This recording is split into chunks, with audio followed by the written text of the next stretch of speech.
For the way Siegel said for kicking, he would say the first 6 months, this is for people back in the day that were training at least 3 hours a day, right? So say, okay, do a lot of, i.e. let's say a couple of hundred each day, of trying to touch your knee to your shoulder. So you could probably, can you touch your knee to your shoulder?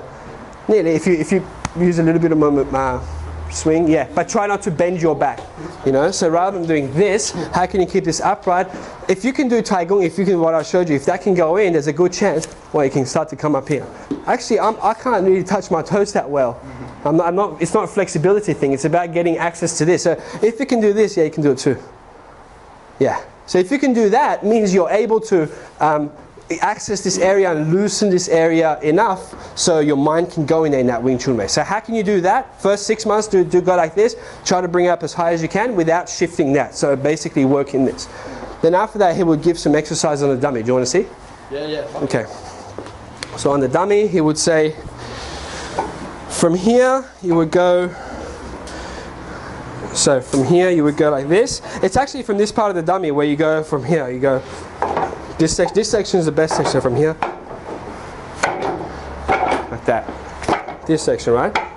So from here, up, down, you just start from there. Now, bringing your leg around, so if you watch back here, we don't want to do this, because then that whole thing's come off. If you can keep that flow up here, rotate your hip joint and try to bring your knee towards your chest, then you can clear this.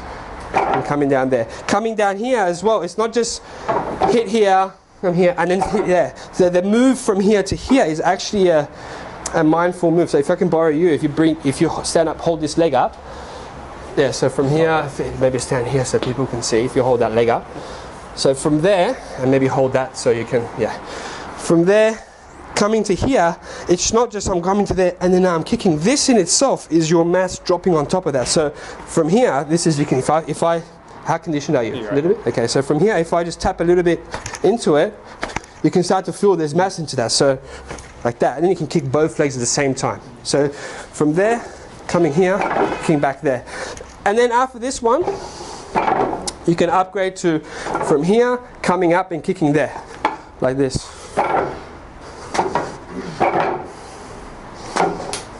And then from here, kicking there. Then you do the straight one.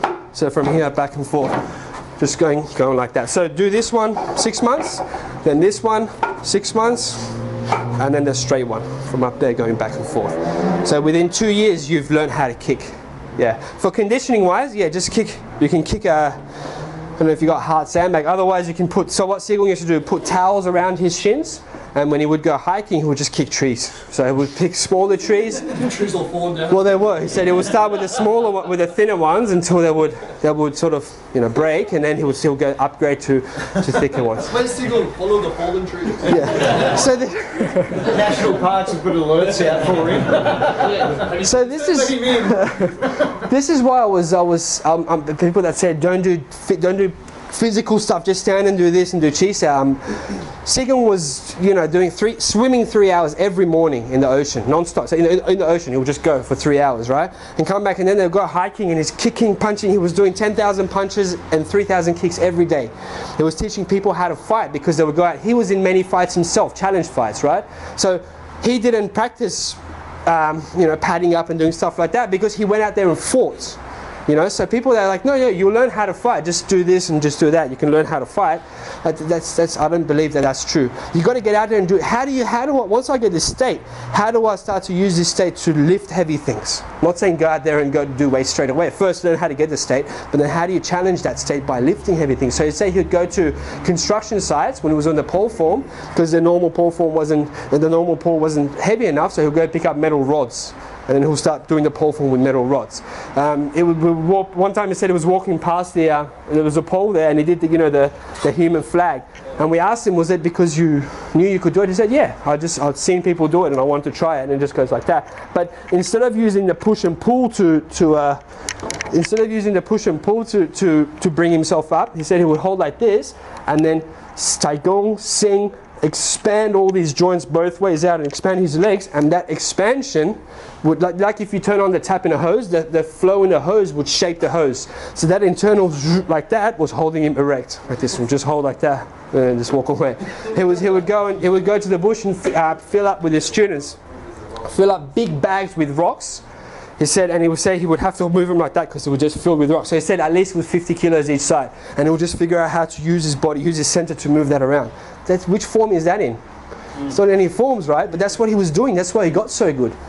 You know, challenge fights would come and say, yeah, do it. You know, so do whatever you want, and then he would learn like that. You know, that's why I said it's good. You want to question, challenge it, good. It's good because it brings my understanding up as well. So don't get, I mean, the forms, the system, the way it is, the forms chi is the most important. Do that 95% of the time. The other 5%, make sure you kick, you punch, you spar, you do everything. Otherwise, you don't challenge this enough, then the system's not complete. You'll be able to do a good tansa, demonstrate a good tansa against someone that can't stop you, but can that tansa work in a fight against someone throwing a fake and throwing, you know, is that state going to be able to stay, you know, fluid throughout movement? Probably not, because you've only done it against people doing like that. Does that make sense? Now this is why don't be against doing techniques or practicing this kind of stuff, but with the techniques, just on that note, like for example, we do a like kick. If you kick me, low heel kick followed by step and punch, or punch with parry, right? So if you do that technique, so heel kick, as far as yeah, you can do it very strong, very nice, moving nicely. Now, if you do it again, so from here. Yeah, so at that point, I just had to prove a point. Right? Now you would be ready for it and you could probably do it, right? Yeah. But at that point, because I set it up as, and in his mind he was like, okay, I'm going to do one and then two. Yeah. So whenever you're doing a technique, set yourself up as if it's random. You don't know what you're about to do. You don't know what's about to come. You're always in that neutral state.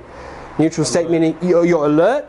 Everything's, all four limbs has got that same amount of thought, mindfulness in them, and you're not committing. Just because you know this kick's going to come out, you're not internally shifting to this side and ready to kick off this side. You're always here, you're going like that.